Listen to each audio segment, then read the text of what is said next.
Hey, what it do? It's your boy E2 Blue coming back at you again, coming back at you again, coming back at you again, coming back at you again. Hey, um,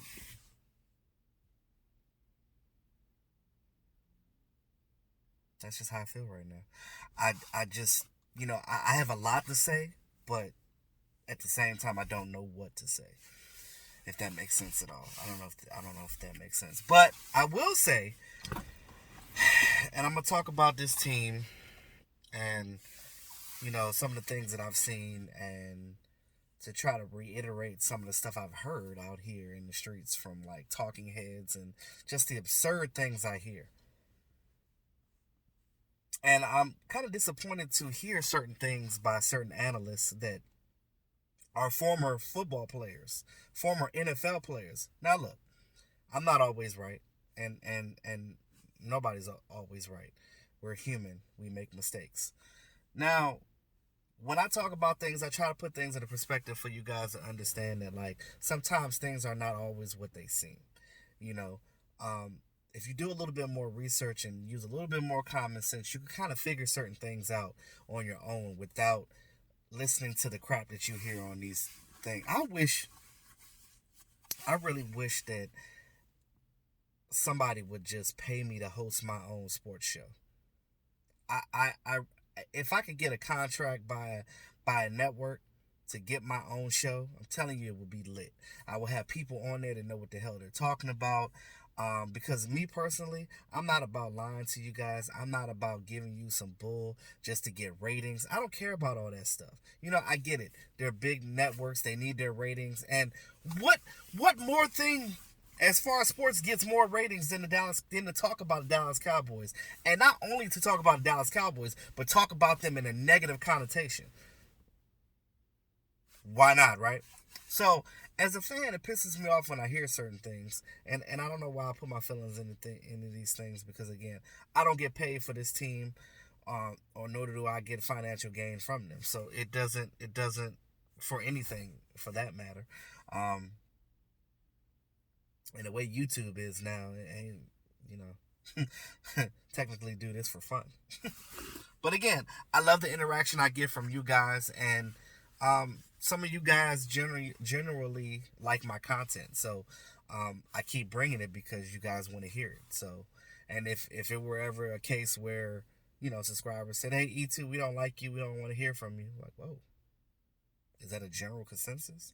Then I'll fall back and I'll just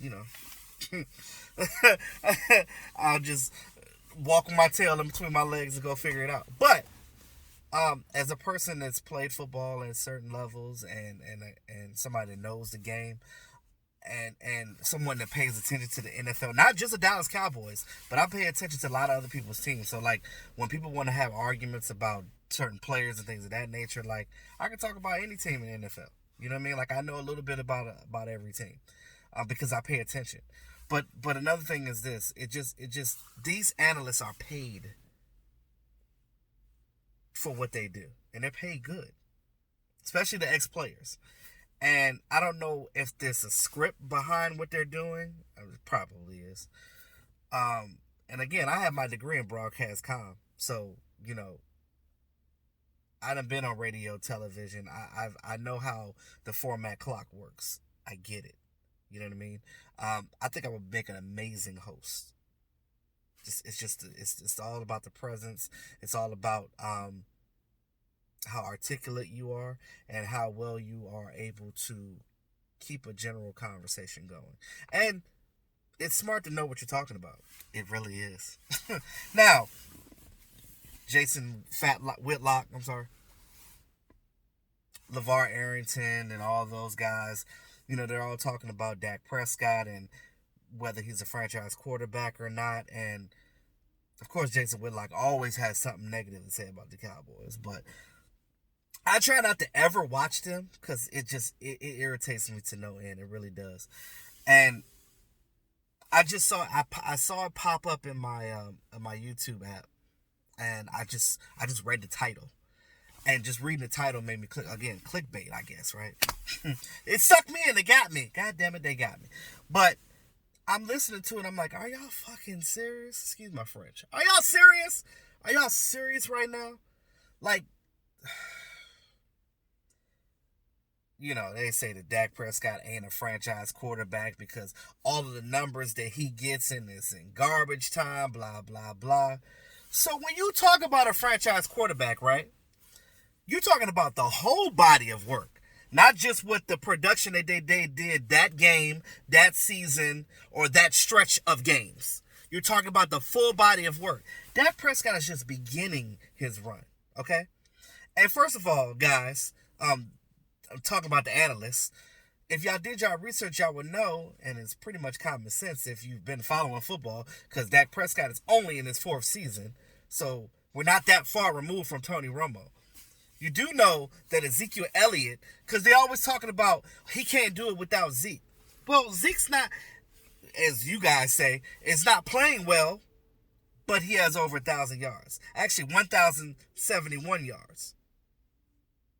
And 9 touchdowns. I don't want to hear that. So, that's not a bad season.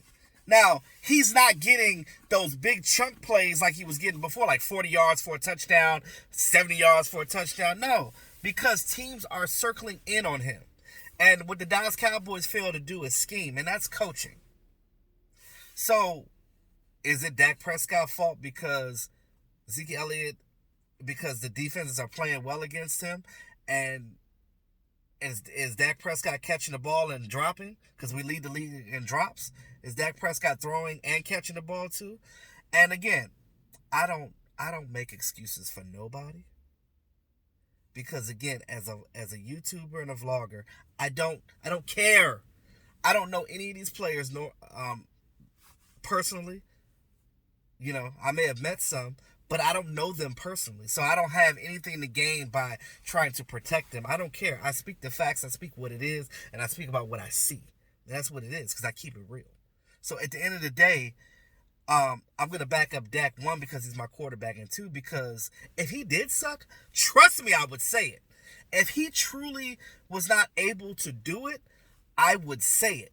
I don't have a problem telling this team how bad they are, because our defense is trash and we can't tackle, but I'm going to get into that in a second. Now, but then we're talking about Dak Prescott, and when we talk about Dak Prescott being a franchise quarterback, isn't one of the major things of being a quarterback is being a leader? And is Dak Prescott not a leader? Yes, he's very much so a leader. And guess what, guys? You can't teach leadership. That is one thing that you can't teach. That is something that is innate. That is something that is in your soul. That is something that can't be taught. It is what it is. You either are or you aren't. Rest in peace to his mom, Peggy, but she raised him well when she was living. And she did everything in her power to make sure that Dad grew up to be a man, a grown man. And a grown man states that a person that is a role model, and a person is a leader, and a person that people want to freaking follow. And that's what he does. Because me personally, I'm a role model. I have 4 teenagers that I mentor right now. And and just by them listening to some of the things I do and following some of the things that I do, because again, sometimes it's leadership by doing. So they're just watching what you're doing. And other times it's more vocal. I'm more of a both type of guy, because I love to talk and I love to, share my experiences and my testimony and some of the things that I went through in life to try to help others out, because that's what it's supposed to be. And that's the problem. Everybody's so selfish and don't want to help nobody out. But as far as Dak Prescott goes, hell yeah, he's a franchise quarterback. Pay him his damn money. You got a guy that's playing on a contract. He gets paid less than a punter. Are you serious?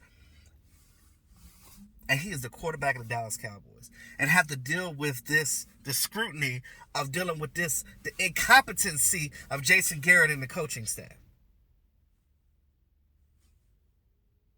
And then he has to field these questions. But again, you want to know what a problem is? It ain't Dak Prescott. You know how many teams would love to have Dak Prescott on their team as their quarterback and would not complain about him? But yet, we're talking about him being the quarterback of the Cowboys. And even some Cowboy fans out here, I don't understand it, don't rock with him. You want to get rid of him, who the else are you going to get? Who are you going to get?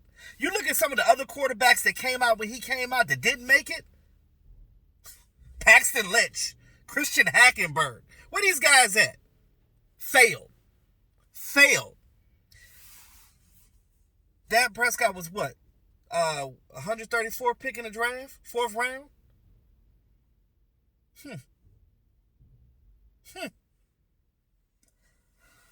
You got the luck of the draw with Dak Prescott.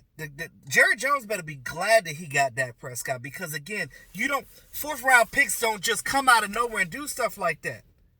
Russell Wilson was a 3rd round pick when he came out, and look at him now. A great freaking quarterback. Great quarterbacks don't fall on trees like that. There's some 1st round quarterbacks that don't get to be good.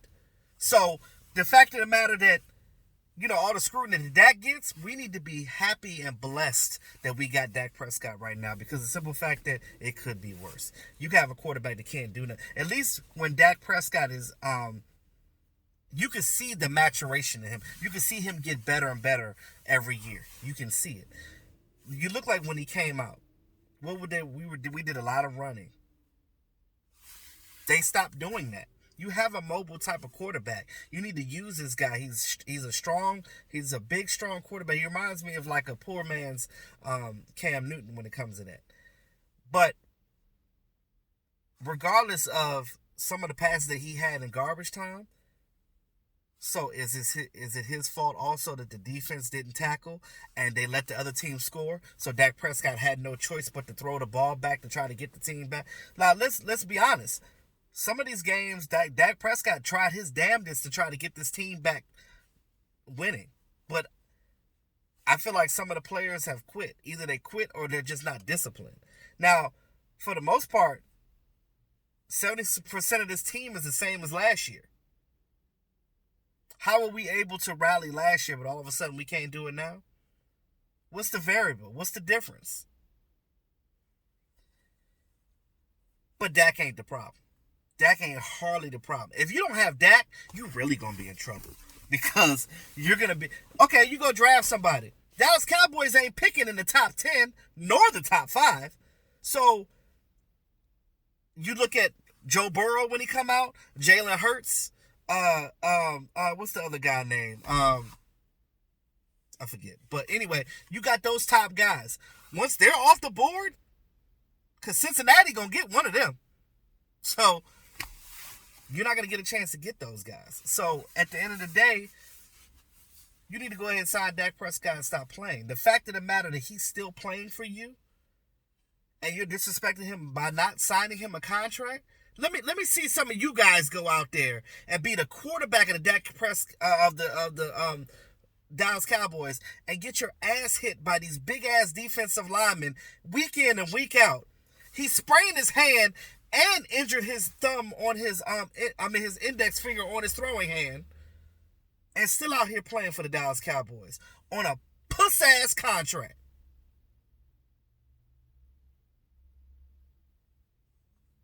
But y'all ain't signed him yet. Getting paid less than a punter.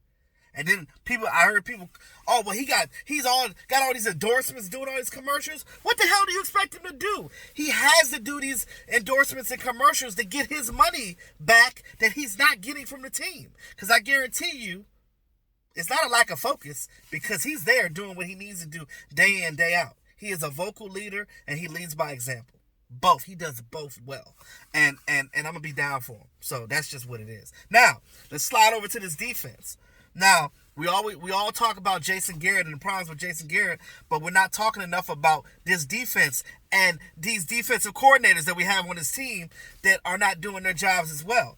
You look at Rob Marinelli, and I've always had a lot of respect for Rob Marinelli and what he's done for this team and bringing the Tampa 2 and taking guys like Henry Melton back in his day and my frat brother George Selvey when he was on the team and things of that nature.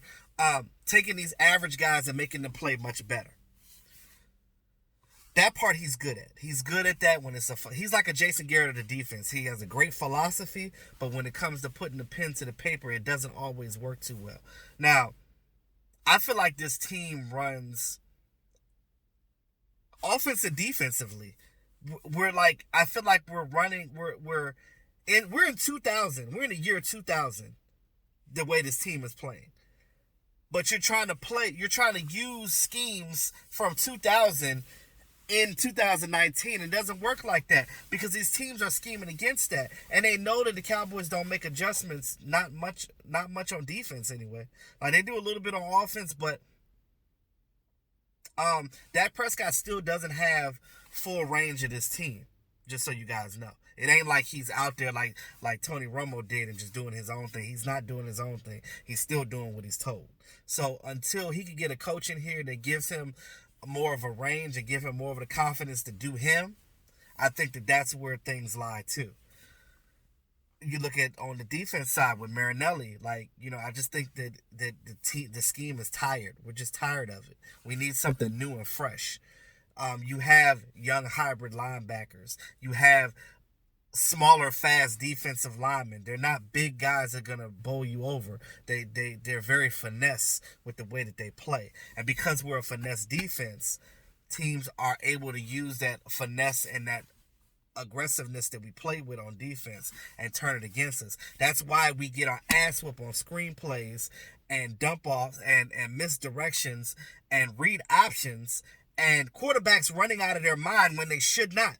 You made Sam Darnold, you made Mitchell Trubisky, you made Josh Allen, all average quarterbacks at best look like, I think, and I will say that Josh Allen is probably the best out of the three of them. But you look at those guys and you made them look like Hall of Famers in that game. Mitchell Trubisky had 80 yards rushing himself for the whole season, and he actually got benched a game or a quarter or something like that because he wasn't playing well. Ain't played good all season. Get the Dallas Cowboys, and we're going to get back on track against the Dallas Cowboys because they don't change what they do. They stay in nickel and dime, and they don't switch things up on defense. They don't switch any. We know exactly what they're going to do when they do it. When we line up, is the way we line up. We don't disguise any plays, nothing. That's why the Patriots defense is so good, because they disguise what they do. They'll come up and show you a look. As soon as that ball is snapped, they switch and do a whole different type of coverage. And you're sitting there like, damn, I didn't even see that. We don't do stuff like that. I understand that it was simplistic for the simple fact of so the players could learn it, but these players know it now. So at this point, you need to switch things up and stop being dumb. Now, Chris Richard, I don't know what I can say about Chris Richard. Only thing I can say is Pete Carroll got rid of him for a reason. I don't know. I do like Chris Richard. What I don't know is, and I can't judge that yet, because I want to know for sure before I say forget him. I'm not saying that yet. I like how he's a vocal guy and getting in these guys' ass, but the problem that I have is Chris Richard really just calling the plays with Marinelli's defense, or is it that he's trying to run the same stuff that he did with Seattle with guys that are not Seattle players? Like, we don't have an Earl Thomas. We don't have a Cam Chancellor. We don't have a Bobby Wagner. I mean, Jalen Smith might be closest to Bobby Wagner, but he's still not Bobby Wagner. So, and definitely don't have a Richard Sherman. So, because of those things, when you try to run certain schemes, they fit certain players. But the coaches have to realize that they have to play to the strengths of what you have. You don't come in with a philosophy like, we're going to do it this way. But, dude, if you don't have the personnel to implement your plan, it's not going to go anywhere. This is common sense. It doesn't take a rocket science to figure that out. Come on. So, with that being said, they need to figure it out and do something different. Now, to the aspect of Marinelli, I think he just needs to retire. Maybe give Chris Richard the range, but there needs to be a conversation on what we need to do to switch things up on defense. Whether they need to be more aggressive in practice, because I feel like, what are they doing in practice? How did these guys forget technique? Because tackling, and I played linebacker, high school, arena league. So at the same time, if you don't play, if you don't do what you're supposed to do, tackling is fundamental. It is 10% fundamental and 90% will. the will to want to do it, because you got to want to tackle somebody. All this shoestring crap, or I'm going to trip them up, or I'm going to shoulder. It's like they keep going for the big play. They want to go for the Madden play. Like they go out there and just like, like it's a highlight reel or something. I used to wrap people up. I've always had these broad shoulders. Let me tell you something. I hit and hit hard. I didn't have to make it a highlight hit. Just hit him and put him to the ground. Stop with all that shoestring stuff. These guys are too fast out here on offense for you to be shoestring. Because if I go out here and try to shoestring, I'm going to miss every damn tackle. Let's put it in perspective right quick. This defense leads the league in missed tackles. 104 to be exact. 37 of those tackles missed are by the linebackers alone. Put that in perspective. And we don't have trash linebackers. Our linebackers are actually good. All of them. Because they played well last year, and it's the same It's the same guys. We got a couple of newbies, but your core is the same. Leighton Vander Esch dealing with that neck stinger. We don't know how long that's going to hinder him. He may not play this week. But, again, he might be out for the rest of the season, which is only 3 games anyway. They might as well put him on IR too. But why are you not tackling? Simple stuff. Tackle the guy, get his ass on the ground, live to see another day. It's like we get him in third down situations. It's the same thing that happens. They get 3rd and 13, 3rd and 17. We're like, all right, we can stop him here. Either the quarterback runs for the first down, or they do a screen pass to the running back, and he goes for more yardage than what the first down is, because 3 people have missed the tackle. And when you watch it, you're like, God damn. So if you guys follow my IG, YouTube Blue Entertainment, I posted that. I said it was a aspirin and some pills. It was an inhaler and a heart blood pressure monitor. And I said, this is what I need every time I watch Dallas Cowboys play, because it is just ridiculous. So something's got to change. Jerry Jones got to, I understand that Jason Garrett's your guy, but he can no longer be your guy. Enough is enough.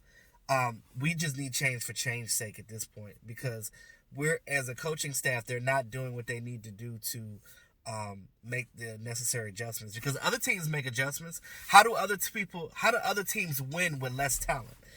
We talk about how much talent we have on this team, but it's not clicking, and it doesn't make sense why it's not clicking.